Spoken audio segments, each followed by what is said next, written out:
It's day 15 of my challenge. I'm trying to reach the rating of 2000 before the end of the year, and there are more than 300 points left. Today, we have to cross the line of 1700 ELO. Game started, and we have the black pieces, and they are playing d4. I really hate to play against d4, but I found a fun idea, which includes the move c5. I'm attacking the center immediately, and let's see what black is doing. Okay, now they are taking. I could already go with the queen here, give a check, and win the pawn back. And let's do this. Let's do this. Basically, what am I achieving? Right now, actually, I'm doing quite well in development. I usually say do not go out with the pieces too early, and that's absolutely right. But actually, sorry, I meant with the queen.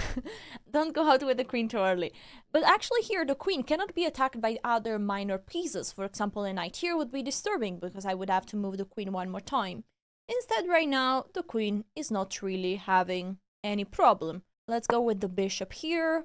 Looking at this knight, and then probably I will go with the knight out here. Oh, they're offering the trade of queens. You can go ahead and trade the queens. Remember, it's usually not good to be the first one to trade, because if you're trading, you see, right now, I improved my knight. Okay, now, my opponent really wants to go to an endgame, trade everything. This is not fun. Okay, I mean, as you want. If you really want to trade everything, we'll trade everything, but I still have an edge here. Now, boom. I have two strong pawns in the center of the board. This is officially the BBC. The knight is now trying to go forward, but I'm controlling already all this square with the bishop. So I can just say, bye, knight, take care. And then I need to go backward there. Now I'm ready to develop and to castle.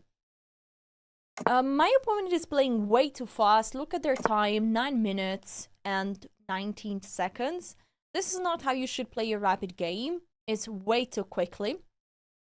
Anyway, I'll bring the rook to an open file, and I will bring the other as well. Now, a very nice move, very typical, as this knight is doing very well here because, this knight is blocked by this pawn. Today I can't speak. The knight cannot move forward, the pawn is dominating, and we do the same from the other side. This knight is a bit bad.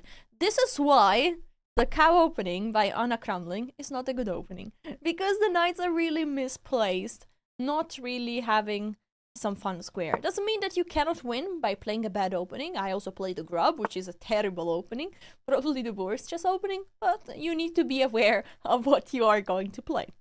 So, I need to improve this knight. Every time you get a position where all your pieces are developed, your king is castled, your rook have joined the game, you need to have a plan or improve your worst place piece. Now, this bishop is not doing really well right now. This knight is not doing really well. Also, this knight would like to be a bit more active. Is not doing much here, no?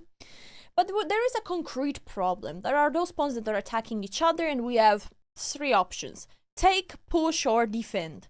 The pawn is already protected. I would love to keep the two pawns in the center of the board. What about this? Bim, boom, and the knight takes. We lost a pawn, but well, we could take back here, knight takes, and then take there. I mean, this could be fun, honestly. A fun trade. Let's calculate again. So I lost a pawn, but the knight is unprotected, so I capture here. And if the knight takes, I'm taking there, giving a check. The king has to move, and then I could slide my rook there, attacking this pawn. Yeah, it's something fun. Let's do this. It's not a big deal, but in this position, we don't have big deals. We just have moves that are interesting. And we go for this. It's very important here to notice that this knight doesn't have an intermezzo in between move, because the knight couldn't jump forward. Now, we've been trading just all the pieces, and we go with the rook there. Rook on the second rank, if you're with the black pieces, or rook on the second rank, or on the 7th rank, if you are with the white pieces, is super powerful because it's attacking everything. Now, this knight could be jumping there. That's not really a problem for us. So I might play this move, even if I'm a bit concerned about rook there. You know what? I will be playing this move first. But then the knight goes here, and then the knight could go there. I would love to kick this knight away. Okay, we can play maybe this, knight there, and then knight here, controlling the square. But if b4, what if the b4? Can go with the knight there, Knight goes here, and we move the rook. They take, and we take. I mean, this endgame, yeah, we can fight. Let's go this. We can fight for a win. We have much fewer time, and here I want to fight for a win because I have a goal to get to 2000 ELO, but also a draw would be completely fine. But now that the knight went backward, I'm very positive that we can fight for more, because this bishop cannot be moved. This rook cannot be moved. This knight, well, can be moved, but should be moved again here. So maybe this looks really like a very nice little move, controlling this square. If the knight goes there, I'm very happy to trade, and then there will be two weak pawns, double pawns. I have an edge. In this position, in order to win with the black pieces, there are a few options. Option number one, my opponent blunders a piece and I win. Option number two, which is this one, my opponent is now having a little weakness.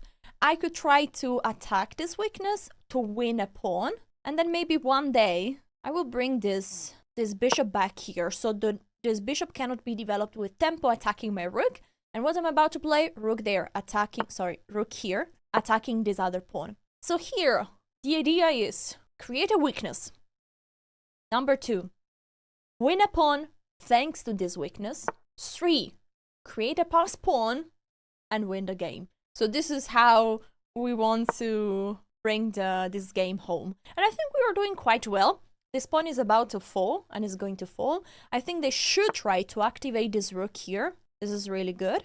Now, this rook cannot go there to give a check, but the rook can slide here attacking this pawn. That's a good idea. But I think I will end up with a rook endgame with an extra pawn. Now, this is still going to be really, really hard. I might also just try to play this move and say, like, no, we don't go to the endgame, or at least I fight for it.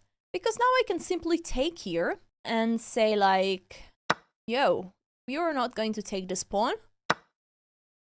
And now I have 2 extra pawns. That's perfect. Okay, this a5 was really good. I could have taken this pawn and leaving this one hanging, but as is possible, now we just trade the rooks and this is an easy peasy cheesy win. What we have to do is to just do a pa pa pa pa pa pa. Push this pawn and then the other one once this rook goes there. Okay, we keep pushing and GG's. By the way, just to show you the technique, after rook goes here, you protect it like this, and then you gotta bring this pawn to protect here, and then you go with the rook, and then you will keep going. Okay, here you can just try to take all the pawns on the other side. Let's say the rook keeps being close to the pawns. Now, whatever, you push because the pawn is protected. The rook moves, you push the pawn, you are protecting, and so then you go forward with the rook, and then you can finally promote. New game, everybody. We have the white pieces. Oh, and we're playing against the Scandinavian. I did the thumbnails, like, stop playing this opening, but still people are playing this opening. I think it's the fault of Gotham Chess that is recommending this opening. I really don't like it, because you just say, like, okay, I will have a solid position, but a bad one. Yeah, you might not lose immediately, but you always start the game. You see, I'm playing basic on 4 ranks. I can develop my pieces all the way up. Instead, black has just 3 ranks. I mean, it's really a serious deficit in terms of space. Now, I can't crush. I cannot win like in 10 moves. I cannot win really quickly. It's going to be a battle, and maybe the point is that white doesn't know how to exploit the advantage in terms of space. That could be a good point. I'm playing this move because I want to avoid b5. I don't want to make it too easy for my opponent to push this pawn and develop this bishop. Here, basically, we have to look to 2 types of moves. First of all, I'm not trading pieces, so I go back with the knight. This is a very important rule when you have more space.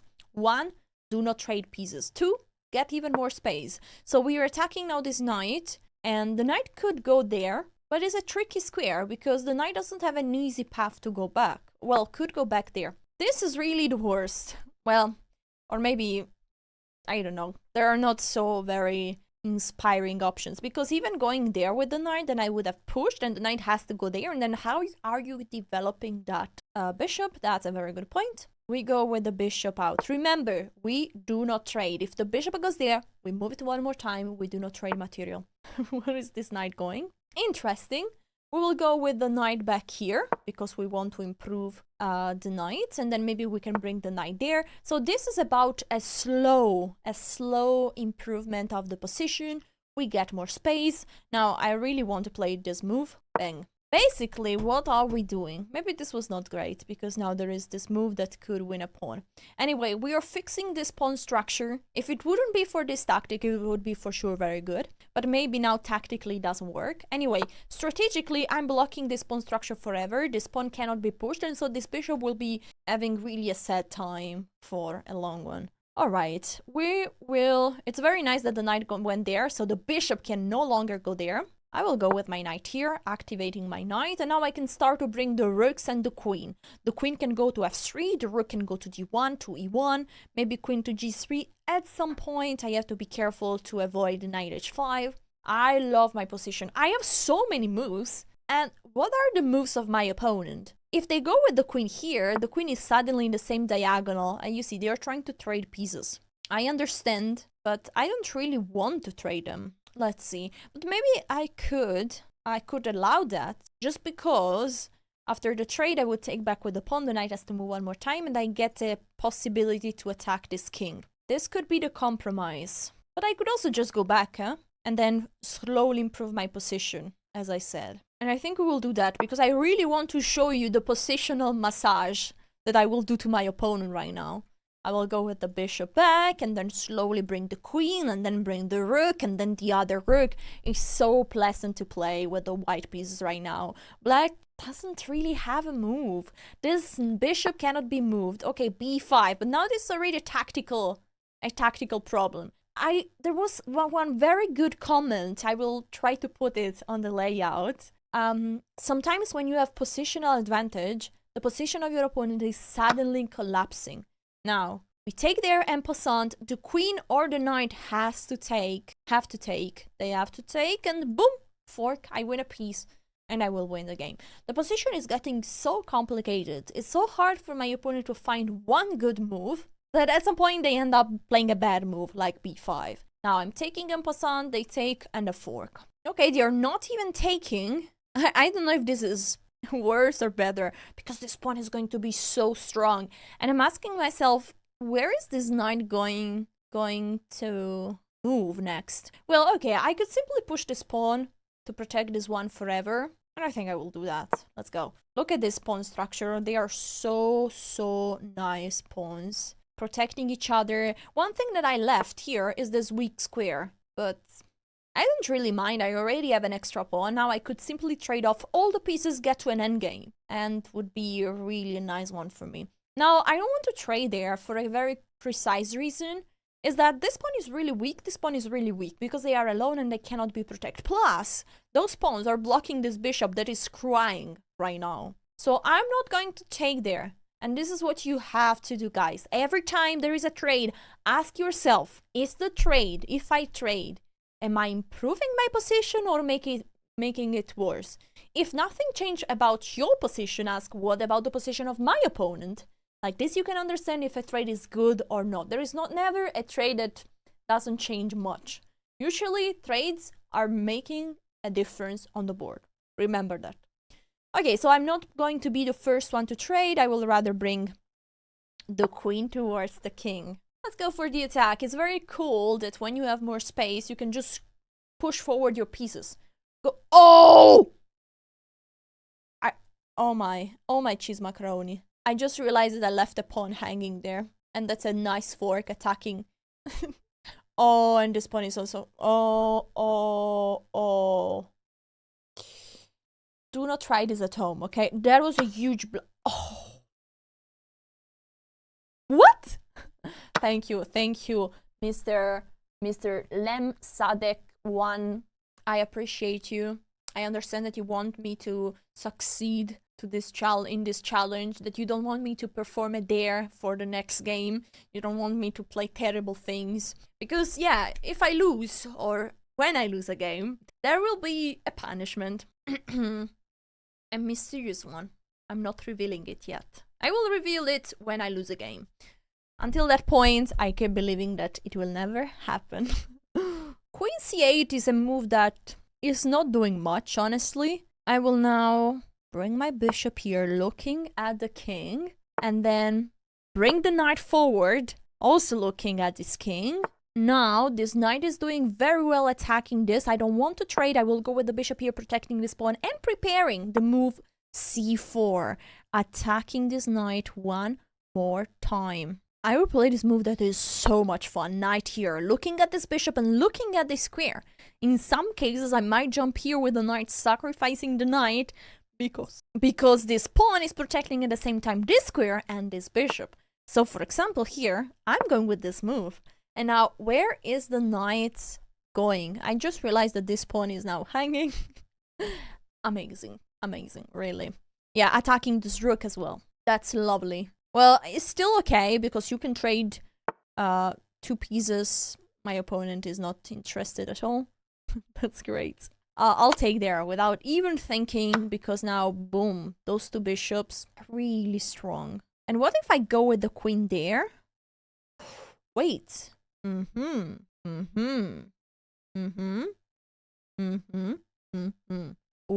okay, so I'm threatening mate. And f5 is the only way. Oh, okay, there is also this way. Okay, f5 was not the only way. Now we have to protect this pawn because I don't want to lose it. So we will go...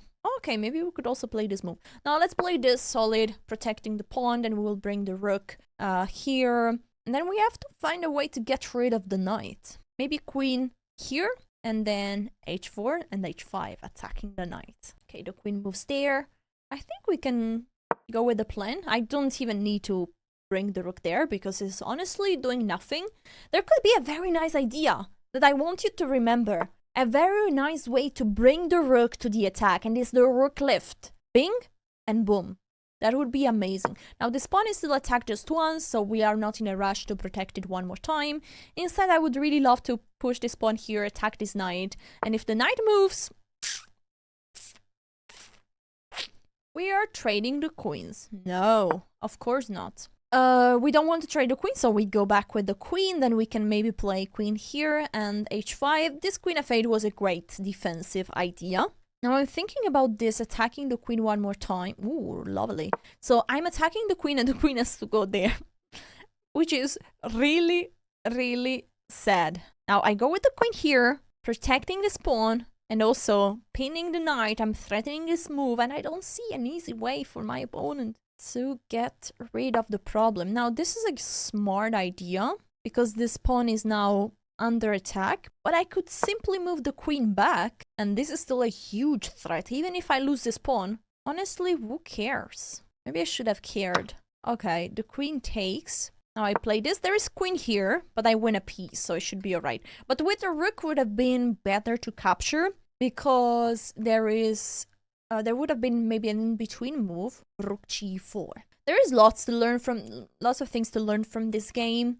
I think I made quite some mistakes, but in general the game is decent, and now I should be winning a piece. Just one thing, I think I get too excited sometimes, and do not get too excited. This is a lovely move. This is a great move. Wow.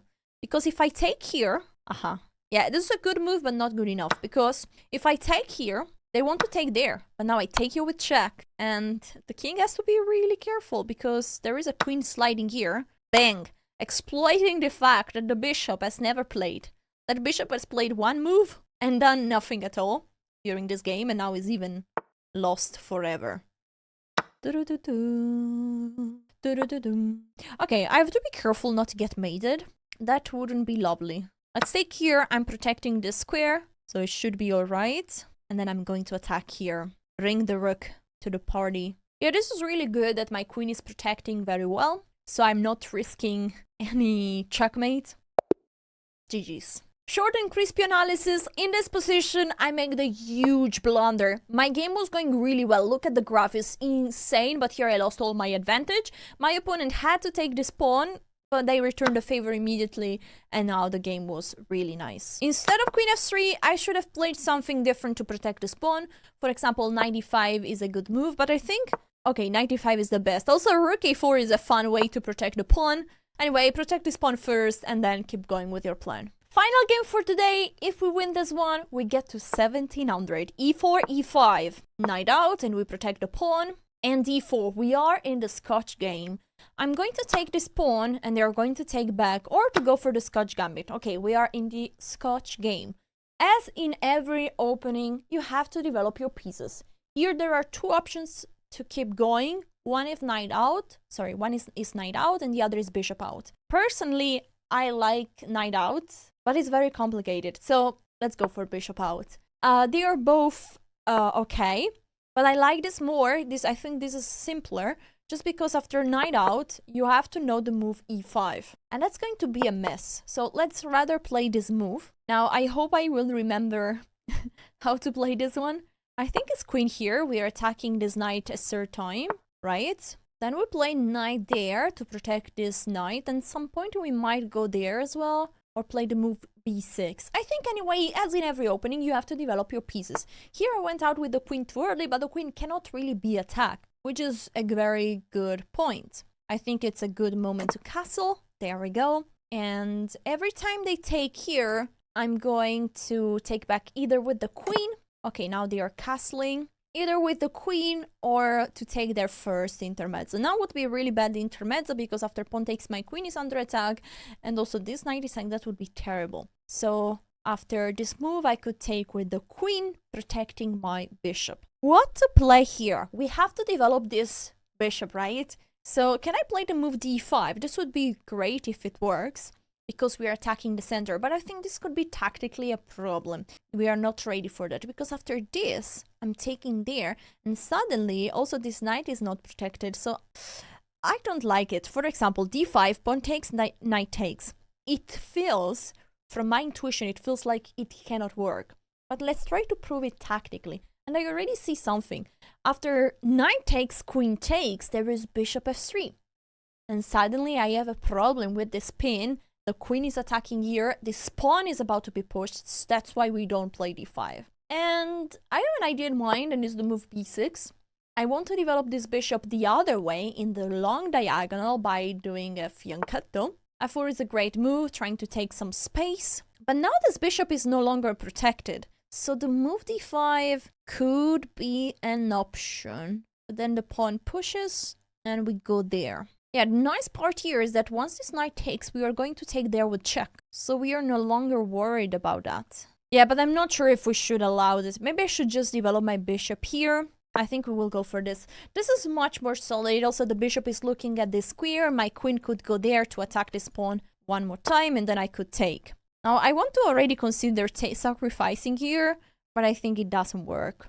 So I might play this move. But what if the pawn is pushed? I take, so if I go with the queen there, the pawn is pushed even forward. I can't take there, no? And where is my queen going? Huh. Okay, let's go with the queen here. We need to maintain the position stable. If the knight moves here, we can always take there with check. And if the knight moves back, we are fine. Remember that those pawns, once the pawns are pushed, they are very strong when they are next to each other, like this. Instead, once they are pushed, they are leaving some squares around that are weak. I like this idea of rook there. The rook is going towards this square, and the rook is also protecting, but I think tactically it doesn't work, because I'm taking here and I'm attacking the rook, with the other bishop. Also, all the in-between moves, I believe they are bad. Yeah, for example, this one, I'm taking here first with a check, and now I officially won a piece. And after the queen is going to take, I can even take this pawn with my queen, because this bishop is pinned, cannot take my queen. And this is really fun. I could also go there to threaten checkmate, but honestly, the rook could just cover it. So I'm going to take a pawn, because I love free pawns. And I also love the rating of 1700 that we are going to achieve, I believe, if we do not blunder. We have an extra piece right now, so it's just a matter of technique. We have two ways of winning this game. One, we trade pieces, get to an endgame. Number two, we try to use our extra piece to give checkmate. For example, knight here could be a great move. Then maybe bring the rook. Maybe play f6 to activate also the other rook. Activate all your pieces. The knight is going out. It's a great idea. There is another pawn that is basically free. We could take that. And again, why not? I'm just trying to make sure that there are no No crazy ideas like knight there doesn't work. I can always take here in between. So that's great. And also if knight here, I can go there and I'm threatening mate again. That's great. Ooh, nice idea. The queen is threatening mate. But this threat is not going to last long. I'm going to place my knight here and I'm going to say forget about it. No checkmate here, but a good try. The knight is attacking my queen. That's a great idea. Especially because I don't want to trade pieces so much. Okay, I will take here with check. Let's see how they take back. I think it's a good idea. No, I could bring my queen there. Okay, I could have played that move anyway. Yeah, I could have played this move anyway. Yo. Let's go with the queen here. I'm pinning this rook that cannot be moved. I thought like threatening checkmate from g4, from g5, sorry, is not a great idea because the rook is just covering. Instead, this one I quite like because now, woohoo, and I'm taking here with check. And if the king takes, there is a nice little fork with the knight. So the king has to go there. But then, yeah, I understand this. GG's. Hope you guys enjoyed those games. If yes, remember to like and subscribe. If you want, you can check out day 14. Or you can see how I play chess online while using a real chessboard. Thank you so much for watching, guys. See you tomorrow.